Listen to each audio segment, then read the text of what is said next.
Today we're talking about the 5 things you can do to increase your lifespan by 10 years or more. Hi everyone, welcome back to the channel. I'm really excited to have you here today. I am reviewing an article today that I printed off last week and I found really interesting. So I thought you guys might too, and I wanted to bring you along for what I found really interesting about this article. So first of all, where is this article from? This article is from Mercola.com. Dr. Joseph Mercola. If you have not heard of him or you have not ever been to Mercola.com, Mercola, just like that. Do yourself a favor and go over to his site. He is a medical doctor who has the #1 alternative health newsletter and website in the world, right? I mean, he's been around for a really long time, and he takes on a lot of controversial topics, and he is he's a pioneer for a lot of the natural and alternative healthcare that is out there right now. In fact, his office, when my first chiropractic office in Schaumburg, Illinois, his office was right up the road. So you could schedule a time to see him as a new patient and he would give you recommendations for whatever was going on in your life. And his clinic was always booming. Now he's older. I think he's in his 60s. He doesn't look like he's in his 60s. He looks amazing. But he lives in Florida and he constantly is putting out new information every week and helping people stay healthier, live longer, all that. Now, you're not going to be able to find this article on his website at this point. This article is entitled How Tackling 5 Heart Risks by 50 Could Buy You a Decade More Life. The reason you're not going to find this is it was published on May 22nd, and he's come under a lot of heat.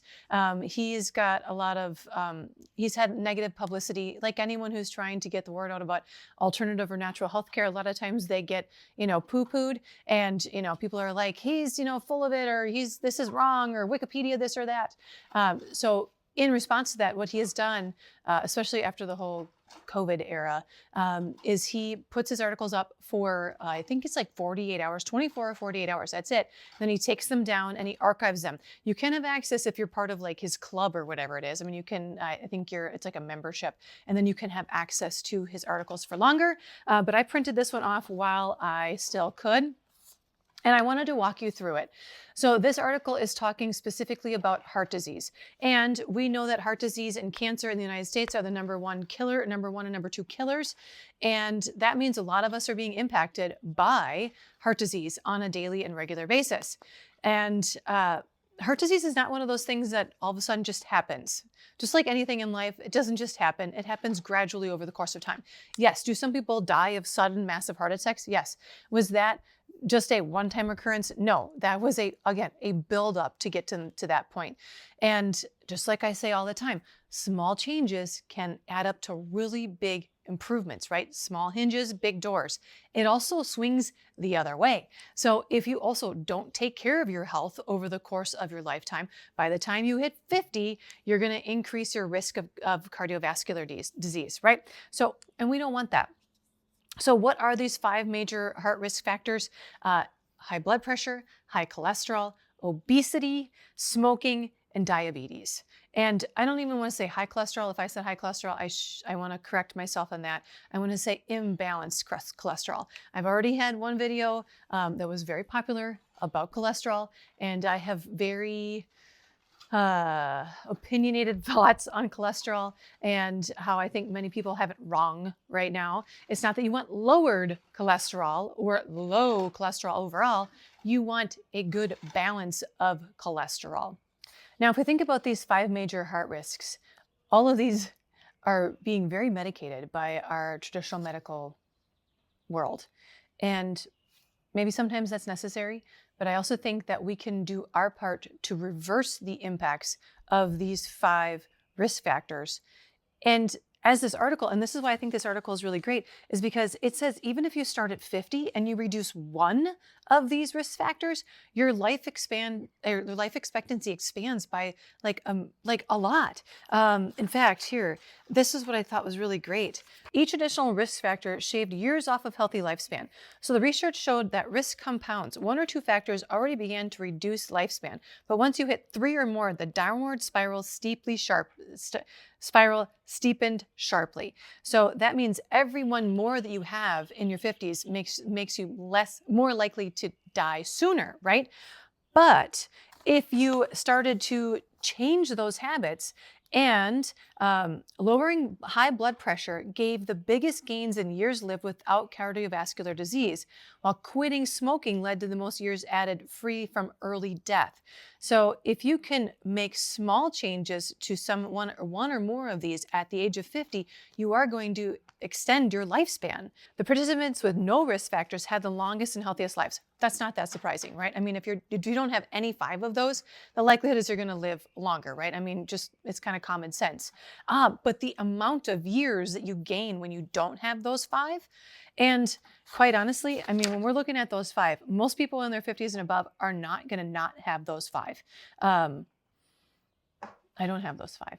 I'm not quite 50 either, but I want to make sure that I don't have those 5, because when you don't have those 5s, as a woman, I gain an average of 15 and a half years without early death and 13.3 years more free years without heart disease. So if I can gain 14 years, so by the time I'm 70, let's say, my kids are only in their, I don't know, 70. I had my kids when I was late. I was almost 40. So we're talking 32, 34. They're in their early 30s. So if I can live until my mid 80s, or maybe 90, I don't even know. My grandmother lived until she was 93 at home. I have got some good genes in my family for that sort of lifespan. But if I can be healthy and live into those age years, and I can be around for when my boys are hopefully having their own kids, and I can spoil my grandkids because I'm still healthy and able-bodied, heck yeah, I'm all about that, right? Men, by the way, who didn't have those 5 gained 11.8 years free of premature death and 10.6 years free of cardiovascular disease compared to those who had all 5 risks, right? So again, if I can keep Matt around for 11.8 years more, I'm all for that. And at this point, he doesn't have most of these. We definitely do not smoke. We don't have diabetes. We don't have imbalanced cholesterol. But Matt does have high blood pressure, and he always says it's because he's tall. He's like, I have to have higher blood pressure because, I got to pump the blood to my extremities. And he says it kind of tongue in cheek, but he's also quite serious about it. And I don't disagree. Yeah, I mean, he does need to get that blood out to those extremities, and he does have ape-like arms. But all of us need to do our part to decreasing our risk for all 5 of those. One thing that I found really surprising about this article was what they said to do about reversing the trends of those 5.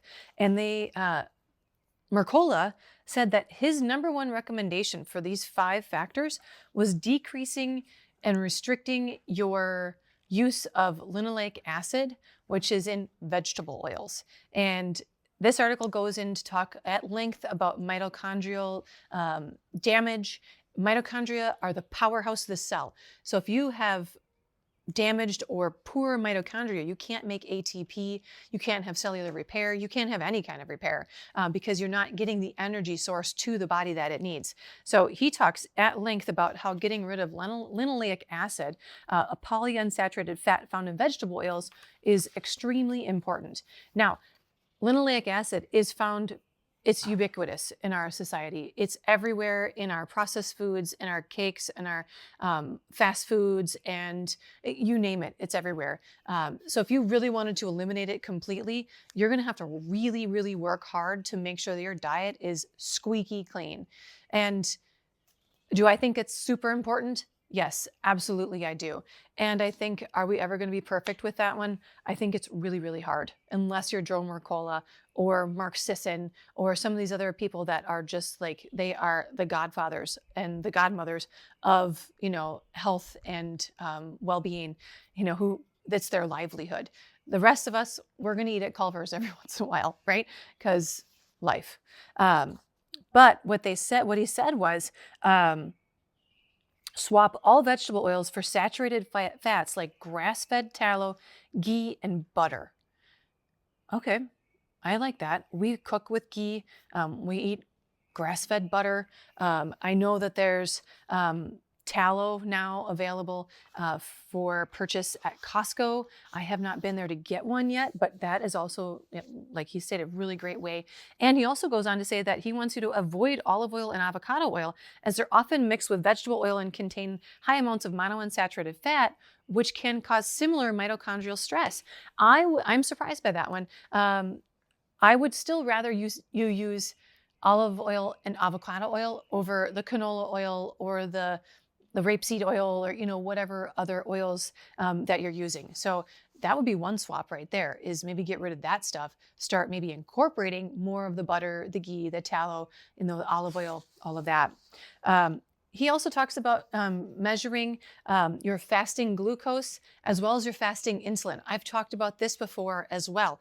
Fasting glucose, man, I am going to get eaten alive out here tonight. There's lots of mosquitoes.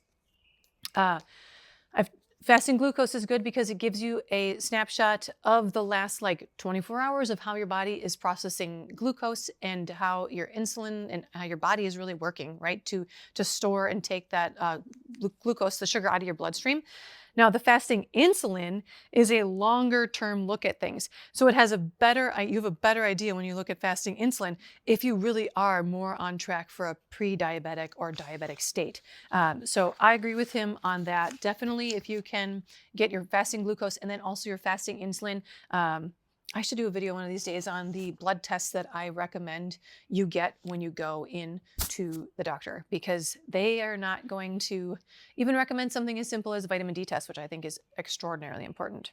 So he also talks about consuming healthy carbs and good carbs, not like potato chips and French fries. But he says the right types: whole fruits, white rice, root vegetables, and well-tolerated whole grains, right? He also says prioritize walking at least an hour each day. An hour is a lot, right? And if you're not doing anything right now, you might hear me say that and be like, well, that's unachievable. I can't do that. Okay, next, right? Get out. Just get out, start walking. The United States is in our summer months right now. So no matter where you are, it's going to be sunny. Maybe it's a little too hot to be outside, like you Arizona people that many times comment about being 110 degrees, which is miserable sounding. But get outside, get some fresh air, get sunlight in your eyes. There's so many benefits to it. Even if it's 10 minutes a day, it's better than 0 minutes a day. And you can work your way up. And I promise you that when you add that movement in, you will be happy, and it will be a self-propagating cycle where you'll want to do it more. And those are his big things. I mean, sunlight, movement, healthy carbs, the linoleic acid, and working to decrease those 5 factors. Again, high blood pressure, imbalanced cholesterol, diabetes, obesity, and smoking. So if you can decrease those, like I said earlier, you are going to gain a decade or more onto your life. And I don't know, I think that sounds really, really great. And those benefits can come even if you're in your 50s. And the one thing I didn't mention in here, but the benefits you can still reap the benefits even if you're beyond your 50s. If you're in your 60s, the likelihood though is you're just not going to get quite as much benefit back, but you're still going to get a benefit even if you're in your 60s or 70s. Now, if you're in your 20s or 30s, start now. Do not wait. Do not wait. Small steps today make big changes tomorrow. And that's really my primary takeaway for today is let's tackle these 5 heart risks. Let's live longer. Let's live healthier. Let's live vibrantly. And yeah, let's do it together, because I know none of us want to be ill and chronic disease and take many medications. That's not really what we want. We just have to do a little bit of hard work, and we can do hard things. And those hard things will reap benefits, and then you will want to keep doing them. So thanks for tuning in today. I hope you enjoyed this little review of an article from Mercola.com. If you did, give me a thumbs up. If you haven't already, subscribe to the channel and stay tuned, because we've got new episodes that come out every Monday and Thursday.